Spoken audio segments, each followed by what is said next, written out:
elevating the discussion while talking about the things that matter most. You're listening to Society and the State, Life, Liberty, and Your Pursuit of Happiness. Now, your hosts, Connor Boyack and Brian Hyde. Hey everybody, Connor here along with Brian to talk about the Boy Scouts of America, or what are they calling themselves now? Scouts, BSA, or something? Yeah, Scouting, BSA, or Scouts, I don't know. They're changing things up, right? Left and right, they're allowing, homosexual leaders, and they're allowing girls, and, that's fine. They're a private organization. They can do what they want. Speak no ill of them for that, for going in whatever direction their membership thinks is best. But it's not been without controversy, right, Brian? I mean, there's a lot of people who have had a strong affinity to this organization, my father included, which I'll probably share that story here in a moment. And those affiliations, that affinity has been changing drastically from my perception in recent years. So we want to kind of unpack this idea of the Boy Scouts of America, the changes that they've been undergoing. And, of course, a lot of this is on the heels of a major announcement that was made just a couple days ago by the Church of Jesus Christ of Latter-day Saints, or the Mormon Church, that they, within about a year and a half, would be formally separating from the Boy Scouts of America.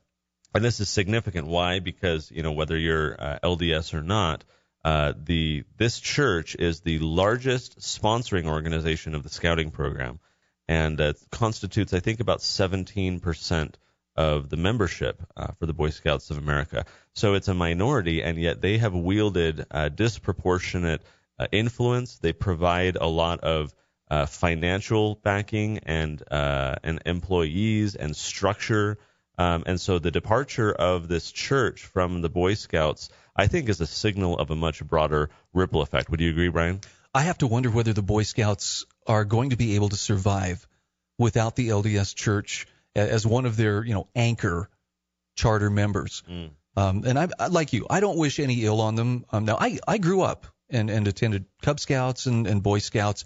I won't say I was a good Boy Scout. I didn't get my Eagle, but two of my sons have received their Eagle awards, and I have another boy who's working on it, and likely will get it before the LDS Church makes its disconnect, at the end of 2019. But it was a good experience. It was a very positive experience, and it's with some frustration as an adult that I've watched as bureaucracy has slowly insinuated itself into the Scouting organization. I mean, it used to not be a big deal. There was accountability, and there was paperwork that went along with like campouts and things like that. But in recent years, I mean, it's almost like an act of Congress just to get everything, all the ducks in a row, and all the training and liability information. It's been very interesting, and I don't know how much of that originated with the Scouts, and how much of it is part of our society has become so litigious. Well, and piled on top of that is kind of the social justice, political correctness quest towards inclusion at all costs, right? No discrimination. So former U.S. Secretary of Defense Robert Gates, he was president of the Boy Scouts of America in about 2014. They often kind of rotate. My recollection is they rotate in these very high regarded, well-connected, folks to lead the organization temporarily to give kind of a fundraising and legitimacy boost. So, Secretary of Defense, former Secretary of Defense Gates, was president of the BSA. And in 2014, he made a statement that he said he strongly believed that to allow homosexual leaders to participate in the Boy Scout program, quote, would irreparably fracture or perhaps even provoke a formal permanent split in this movement, he said. And then he declared that he would oppose any effort during his presidency to consider the issue. And yet a year later, he reversed course. He pushed for the policy change that he said he had opposed. And, of course, now we see maybe not so much due only to that issue, but as part of a broader, catering to the left and this inclusion and whatever, this fracturing that he previously feared, I think we see this coming true. I know that, and again, I don't know that this is all connected to the homosexual leader issue, or more recently that, they're allowing girls to participate in an organization that was all about boys.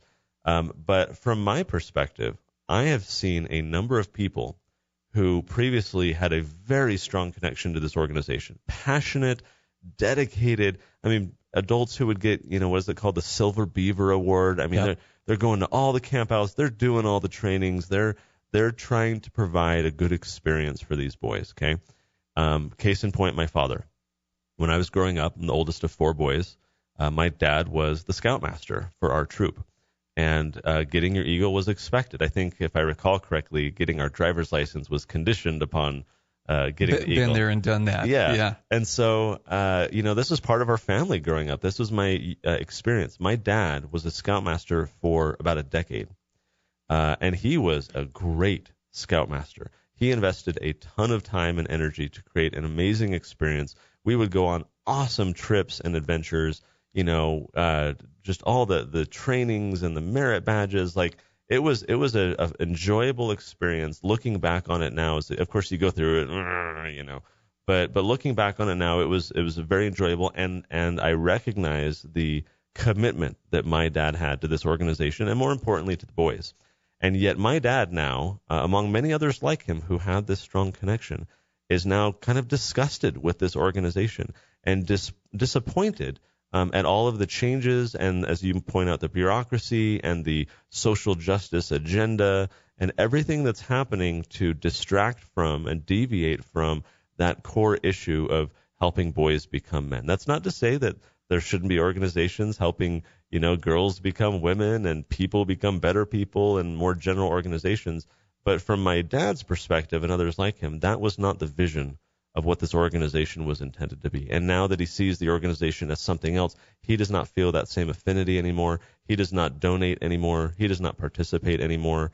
And where initially a few years ago, I had kind of dropped a hint that I don't think I was going to do scouting for my son, his grandson, where that was initially met with a bit of disappointment, now it's being met with support. Like, yeah, that's the right decision. You were ahead of the curve. Yeah, for other reasons that I want to get into, but okay. Yeah. Okay. Interestingly enough, my experience with scouting was very, very good. Yeah. Even though I wasn't a great scout, I wasn't that motivated to go after all the merit badges and the rank advancement, but I absolutely loved the fellowship and I loved the adventures. And the best scoutmaster that I had was the least squared away, uniform and the necktie perfect and checking off every box and, all that stuff. Yeah. But he was the guy who really introduced us to things that we would not have otherwise been able to do. For instance, my summers from about age 14 until I was 18 and no longer a scout, every summer we spent a great deal of time whitewater rafting. Mm-hmm. And we built our own rafts. We built them out of truck inner tubes with a plywood bottom lashed into it with baling twine. And so you had this self-bailing, incredibly flexible raft. I mean, guaranteed you were going to get wet. Yeah. And we would go raft on the Snake River, and we would do it as a fundraiser for our troop. We would actually, sell tickets and take people down the river and then serve them a nice picnic lunch afterwards. That was one of the highlights of scouting. And that's how we would raise money to do other, high adventure things, go deep sea fishing or go to scout camp. And, those were great lessons. But I never really resonated with the structure and, okay, now can you recite on demand all of these things? Right. I could, but that wasn't what I really enjoyed about scouting. And it's funny because as a boy who is required to go through the program and all the dotting the I and crossing the T and everything else, of course there were other boys in our troop who did not have that same commitment level, or that their parents weren't requiring that. And I remember thinking, oh, those kids are slackers, and in some part I was jealous, right, that they were just there for the adventure and the fun part rather than all the structure. My concern with the Scouts several years ago was a little bit different. And for those of our listeners who are of a like mind, I think there will be a lot of sympathy. But more broadly, it's been difficult as I've articulated these ideas over the years to find a lot of support. Because I think a lot of people see in the Boy Scouts, or have seen in the past in the Boy Scouts, an organization that is basically just, providing these great opportunities, experiences, teaching, these life skills. But you remember, Brian, we did that episode on pledging allegiance to the flag. Oh, yeah. And you and I think, share this idea that we need to understand what it is we are doing. We need to understand the motives, the intent, and behind the actions that our society is just kind of going through. Lest it become some form of idolatry. Precisely. Thank you. And so I find the same thing is happening with the Boy Scouts of America. So while we can superficially feel good about, some of the activities and the outcomes, I think it's also important to analyze, well, what is this institution and what was its purpose, whether with public schooling and, Goodlad and Dewey and those guys in creating this system that indoctrinates youth to be subservient to the state, or the Pledge of Allegiance, by a Fabian socialist with the same exact purpose. We see in Scouts actually the same thing. Okay, so the Scouting program was started by one Lord Baden-Powell over in England, who was an authoritarian. And this fledgling program that he had thought up, the purpose in his view was to train boys in militaristic fashion with the virtues that militaries focus on and foster. So he wrote, "A scout is loyal to the king and his subordinates. He must stick to them through thick and thin against anyone who is their enemy or who even talks badly of them. A scout obeys orders," he continues, "without question. Even if he gets an order he does not like, he must do as soldiers and sailors do. He must carry it out all the same because it is his duty." And of course, present in Scouting are the virtues of a good soldier: courage, patriotism, self-discipline, obedience.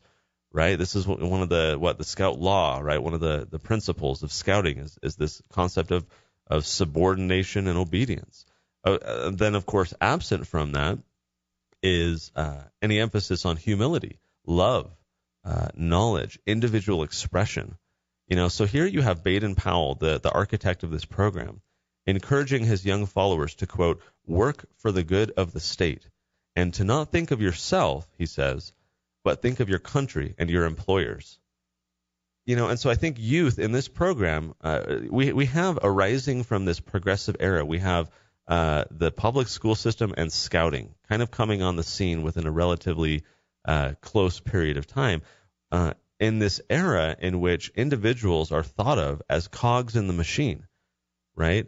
And so, of course, in Scouting, you are a citizen of the community, citizen of the nation, citizen of the world. You get these merit badges and are trained to see your place in this kind of broader system. And this progressive industrial era vision of individuals in which Scouting was born is that, you're a cog in a machine that needs to be molded, refined, polished to become a well-functioning component, which is subordinate to the interests and the goals of the collective. And so the same concerns that I have, Brian, with the Pledge of Allegiance, with the public schooling system, I see the same things in Scouting. That's why I've always had concerns. And while others are now concerned about, homosexuals or girls or political correctness, I think there's something else underlying all of that we would do well to pay attention to. No, I think you've zeroed in on one of the concerns that I have shared as well about Scouting, and that is there's been a flavor of statism that's crept into Scouting, and I don't think it's intentional. I think it's more reflective of the statist indoctrination that pretty much every one of us receives starting at about age 5. Mm-hmm. You can do the math on where that all begins. But for instance, career day. Okay. It seemed like there was always a very, very strong emphasis and reverence for those who work for the state, whether it was a politician, whether it was a fireman, a policeman, whatever. If it was somebody in uniform, it was like, oh, well, now, everybody, you need to pay attention and remember this is something you could grow up to become. And I'm not saying that it's a bad thing, but the reverence that was shown there sometimes was just, to me, was a little bit disturbing in the sense that there was a police officer talking about, this is great. I love my job. I get paid to beat people up. And the Scouts are laughing, ha, ha, ha, ha. And I'm like, okay, any questions? What message are we sending? Yeah, I raised my hand and said, can you tell us the difference between a law enforcer and a peace officer? Oh. Yeah, and then the air kind of sucked out of the room, and I was like, okay, sorry, I'm being a wet blanket. But that familiarity with the state is something that I'm pretty cautious of. I want my boys to be good citizens in the sense that they're not imposing on other people or they're not making other people's lives harder. But I don't want them to be heel clickers. And I'm glad you touched on that, right? Because you and I would agree that being a good citizen, our definition is that sometimes you have to disobey. Sometimes you have to do what is unpopular. Sometimes you have to do what is perceived to be, incorrect when it's right. And the cultural training and the propaganda and the institutions such as these, the training that they give is being a good citizen means compliance and obedience and submission. And that's the concern, is that when we just allow our children to progress through these institutions without helping them understand these competing ideas and making them aware, they just become bathed in these propagandish ideas where they are trained to believe that indeed, obedience is a virtue, period, end of story. I think that's the danger in institutions like this. Again, like with public schooling, there are well-meaning teachers, fantastic people trying to legitimately serve and help these kids. No question. I know many of them myself. It's not to diminish their effort and their intent. But when you have a system that is structured a certain way, I think it's very difficult for a well-meaning person to go against the grain, right, and try and stop what the system was designed to do. I think it's the same thing with scouting. When you have these ideas and these merit badges and the structure meant to inculcate certain ideas, when you're repetitively saying over and over, a scout is obedient, even when you have these well-meaning leaders who are taking you on fun trips and trying to be your friend and be a mentor to you, you're still getting those ideas planted. And I don't want to be a big bite of a sour lemon, towards the scouts. My 17-year-old earned his Eagle just over a year ago. And when this news came out that the LDS Church was going to be making a break from scouting, and when the scouts changed, I've had some conversations with that son over the last few days. He has had a very, very positive experience. So positive, in fact, he says, look, Boy Scouts or no, he says, I want to teach my sons the skills of what it means to be an Eagle Scout. And he had to work hard to become an Eagle Scout. And I'm grateful for what that taught him in terms of commitment and organization and how to lead and how to delegate to oversee the project that's a part of that. So I'm very thankful for the good things that have come from it. In my opinion, one of the reasons that the scouting program has been a target, particularly for social justice types, has been there has also been a pretty strong emphasis on duty to God and reverence as part of the scout oath and scout law. Uh-huh. And those are things that I think social justice types have really wanted to take away from. And sure. That's why it started with, well, why can't we have homosexual scoutmasters? And why not have homosexual scouts or transgender scouts? And now, of course, gender identity is the big blurred line. And so I think it was inevitable that would be an angle that would come into play here. And I'm sad to see the organization, probably in the interest of avoiding litigation or avoiding, protracted court battles, has chosen to become inclusive in the modern vernacular at the expense of shedding its identity. So is it your belief that in the future there may be a more frontal assault or attempt to undermine their connection to this, duty to God and so forth? Do you think there will become this religious, secular battle within the organization? They've already had some court battles over, atheist scouts who don't want to recite the scout oath or, recite the scout law, because there are references to, I will, on my honor, I'll obey the law and do my duty to God and my country. Yep. And so, I don't know. To me, it's one of those institutions where they stand for something, and I think largely what they've stood for was right, but that's like a dog whistle for people who are intent on tearing down institutions. For sure. And so they've got to break it, and I think they've succeeded, at least in some regards. My curiosity goes to, where will they go next? Yeah. What's the next target? Especially with losing a major sponsoring institution such as the LDS Church, it's very curious to see what the future holds for the organization. If I think the LDS Church definitely was like saying, hey, we are very concerned about these issues, this direction you're heading, and they wielded a lot of influence, right? And so now with them gone, does that resistance dissipate, and so the organization more quickly and more broadly caters to the opponents and some of these agitators? I think that's what's going to be curious to watch in the next few years, is the potential acceleration of catering to the left and the social justice type folks. One final thought. I thought it was interesting how the LDS Church made the announcement that it would be separating from the Scouts. They could have just cut the ties. Boom, it's done. We're out of here. But instead, there's kind of a tapering off, a weaning, if you will. And I think that shows graciousness on their part. I'm sure that this will also open the door for other programs, not just within the LDS Church, but also without, for people who saw the value of the scouting program, but now say, well, let's do it, but let's do it on our own terms.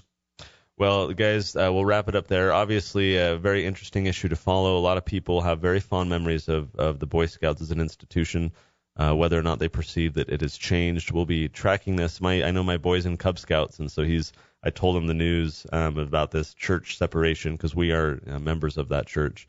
And so he's very anxious and curious to see where this goes. I think we all are. And whether you're connected to the Boy Scouts or just more broadly to kind of this agitation, activism campaign that is being waged against many of these types of organizations and people with of belief and so forth. So I hope you guys enjoy the episode. Stick around next time. We got a great guest. Make sure you subscribe to the podcast if you haven't already. We'll see you next time. You've been listening to Society and the State. For show notes, archives, and more great content, visit societyandthestate.com.